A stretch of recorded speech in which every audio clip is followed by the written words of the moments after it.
By the time the sheriff's helicopter finished circling, the Cessna was sitting crooked in a cloud of dust at the far edge of my ranch.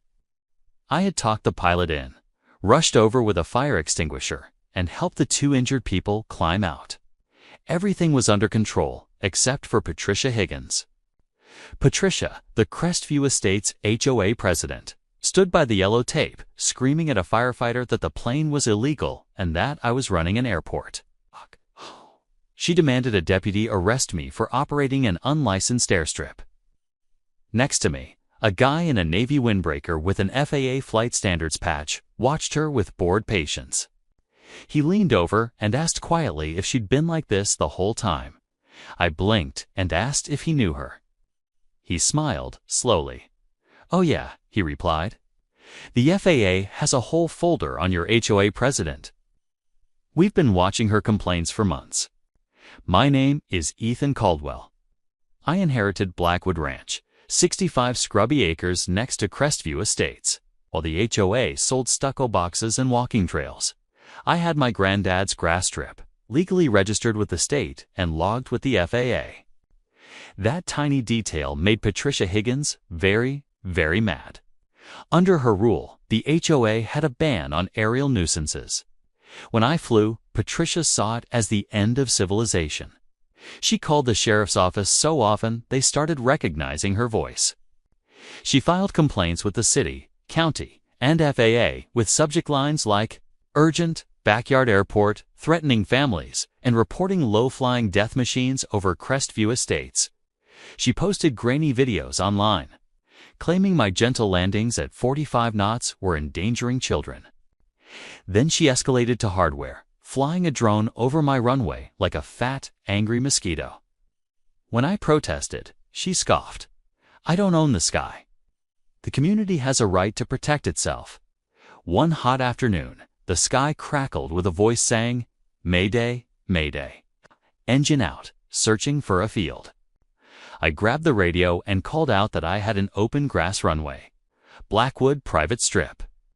The Cessna crashed hard, but I got the pilot and passenger out. I'd barely gotten them clear when I heard sirens. Then I heard another voice faintly, patched through on a separate line.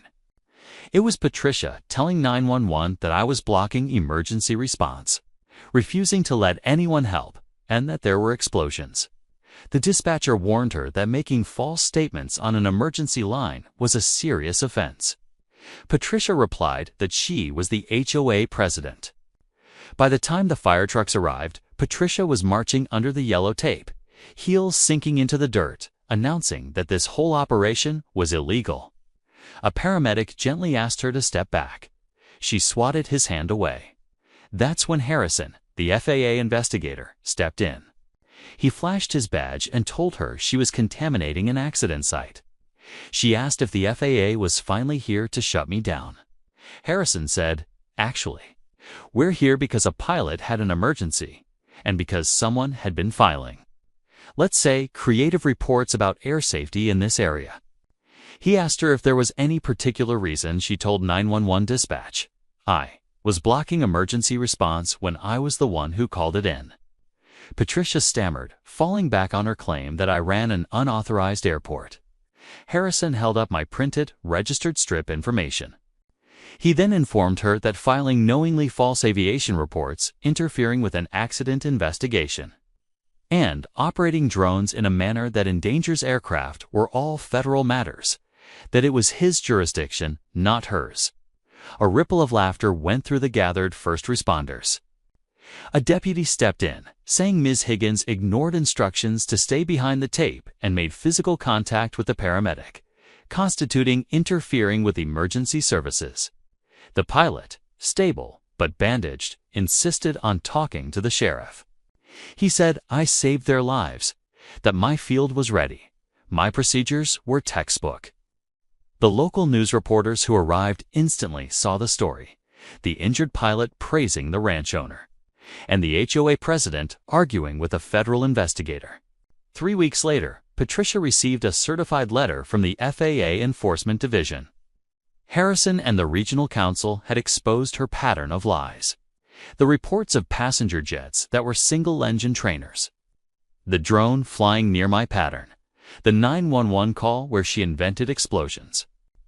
The FAA issued a notice of proposed civil penalty against Patricia personally for multiple counts of making materially false statements and interfering with an accident site.